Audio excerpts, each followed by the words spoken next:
Nasrallah की मौत के बाद बेहद गुस्से में है ईरान। यूएनएससी की आपात बैठक बुलाने की मांग की गई है। इजराइल के खिलाफ मीटिंग बुलाने की अपील।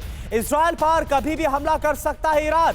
ओआईसी से आपात बैठक बुलाने की अपील की गई है। नसरुल्लाह के मारे जाने के बाद दहशत है। आयतुल्लाह खामनेई को सुरक्षित जगह पर भेजा गया है। ईरान पर बड़े हमले की आशंका है। अब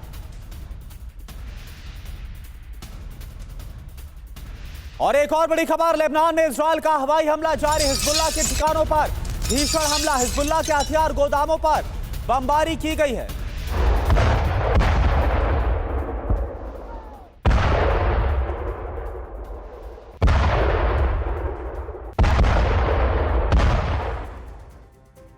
और वहीं इजराइल ने एक बार फिर से बड़े हमलों को बेरूत पर अंजाम दिया है। बम बरसाए गए हैं बेरूत पर। बेरूत एयरपोर्ट के पास बमबारी की गई। हमले के बाद सुनाई दिए खतरे के सायरन। ये देखिए आप, किस तरह से जैसे हमला किया गया इसके बाद लोग अपनी जान बचाकर भागते हुए नजर आ रहे हैं।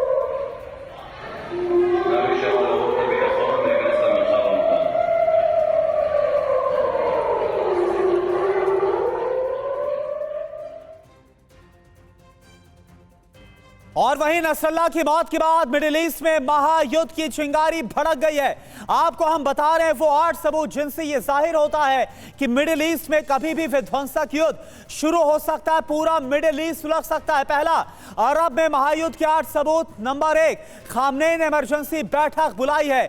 सबूत नंबर 2, हमले के लिए ब्लूप्रिंट को तैयार कर लिया गया है। सबूत नंबर 3 क्या है?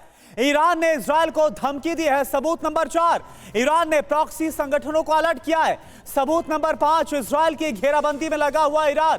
सबूत नंबर 6, अमेरिका ने मध्य पूर्व में सेना बढ़ाई है। सबूत नंबर 7, इजराइल ने ईरान को धमकी दी है। सबूत नंबर 8, हूती का अमेरिकी युद्धपोत पर बड़ा हमला। और देखें इन सब के बीच एक और बड़ी खबर, बेरूत में तबाही की तस्वीरें सामने आई है। इजरायली हमले के बाद चारों तरफ तबाही का मंजर नजर आ रहा है। हर तरफ बिखरा पड़ा हुआ है मलबा। ये देखिए आप, तो तस्वीर आपको हम दिखा रहे हैं जिस हमले में हसन नसरुल्लाह मारा गया उसके बाद तबाही की तस्वीरें आप देखिए। किस तरह से बेरूत दाहिया में लगातार इजराइल की तरफ से बमबारी जारी और इसके बाद क्या हाल हो गया। और वही लेबनान के बेका शहर पर इजराइल का बड़ा हमला हुआ। इजराइल ने ड्रोन से बेका में अटैक किया। इजराइल के ड्रोन हमले में कैसे कार तबाह हो गई यह आप देखिए।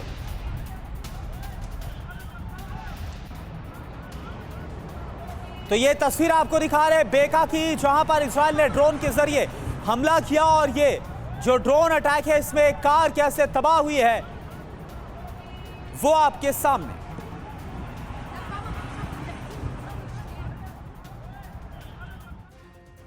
लेबनान की तरफ से इजराइल पर बमबारी की गई। बैलिस्टिक मिसाइल से यरूशलेम पर हमला किया गया।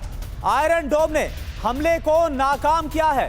तो लेबनान की तरफ से भी बैलिस्टिक मिसाइल का इस्तेमाल करते हुए यरूशलेम पर हमले को अंजाम दिया गया। हालांकि जो एयर डिफेंस सिस्टम है इजराइल का आयरन डोम, इसने हमले को नाकाम करने का काम किया।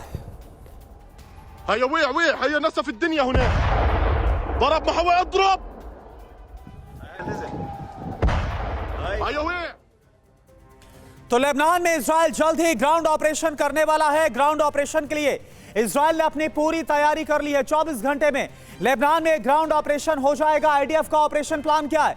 सीमित जगहों पर यह ऑपरेशन होगा। टारगेट पहचान कर अटैक किया जाएगा। रॉकेट मिसाइल डिपो पर हमला होगा। बचे हुए कमांडर्स का खात्मा किया जाएगा। तैयारी आप समझिए, बॉर्डर पर हजारों टैंकों की तैनाती, 98वीं 36वीं डिवीजन की तैनाती रेडी टू अटैक मोड में है। Fighter jets new phase on war का ऐलान किया गया। मनीष शाह हमारे संवाददाता लाइव जुड़े हमारे साथ पूरी जानकारी के साथ। मनीष, क्या जानकारी, क्योंकि कहा जा रहा है अब सिर्फ 24 घंटे के अंदर जो इजरायली सेना है वो ग्राउंड ऑपरेशन के तहत लेबनान में दाखिल हो जाएगी।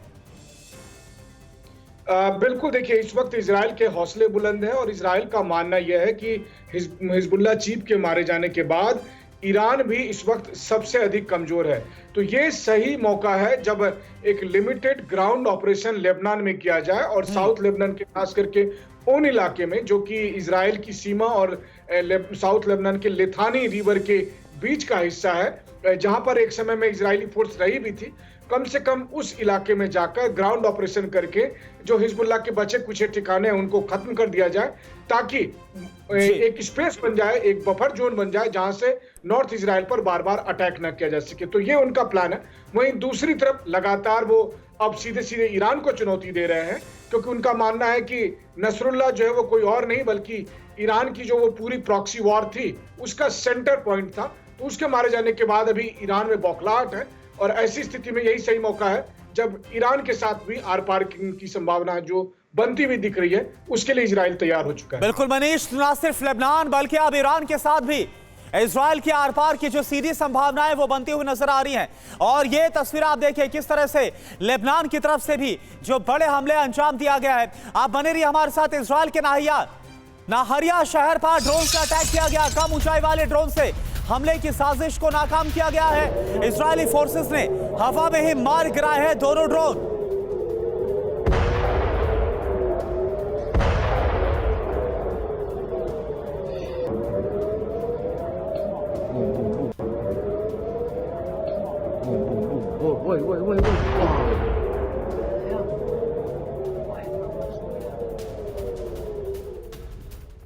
और देखिए एक और बड़ी खबर, पूर्वी लेबनान में इजराइल का बड़ा हमला हुआ। ड्रोन हमले से लेबनान के शहर में धमाके, जाहेल इलाके में गाड़ियों में आग लग गई। ये देखिए आप तस्वीरें।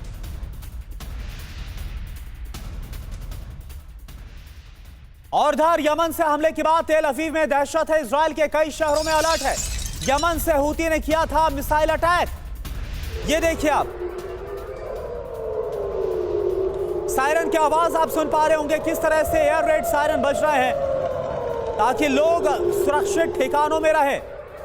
इजराइल के कई शहरों में अलर्ट जारी किया गया। यमन से हमले को लेकर यह अलर्ट है। और इधर नसरुल्लाह की हत्या के बाद इजराइल में हाई अलर्ट है। बौखलाया हिजबुल्लाह कर सकता है बड़े हमलों को अंजाम। इजराइल ने अपने आयरन डोम को अलर्ट मोड पर रखा है। इजरायली एयरबेस बेस को पूरी तरह से अलर्ट किया गया है।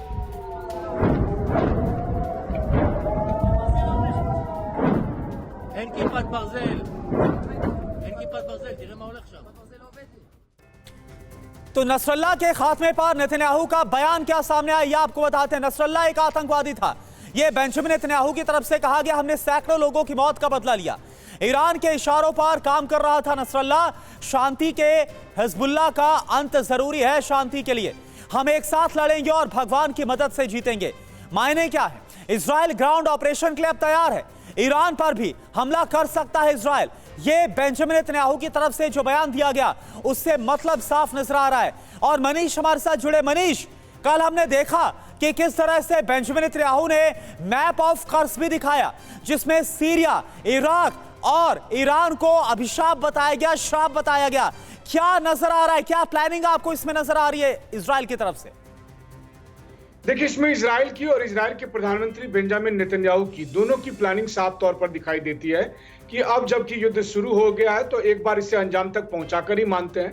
इसलिए वो आर पार की लड़ाई के मोड में है। दूसरा, हमास, हिजबुल्लाह, हूती, ये सब हमारे और आपके लिए अलग अलग नाम है, लेकिन उनकी नजर में ये सब ईरान के सैनिक के तौर पर, ईरान के बटालियन और ब्रिगेड के तौर पर काम कर रहे थे। इसलिए अब सीधी लड़ाई उसी से की जाए जो कि इन सबको स्पॉन्सर करता था, फंडिंग करता था। तो मतलब सीधी बात है, ईरान से जंग। अब ईरान से जंग कैसे होगी ये अभी फिलहाल क्लियर नहीं है, लेकिन होना तय है। ये बात कम से कम नेतन्याहू ने यूएन के मंच पे कह दिया है।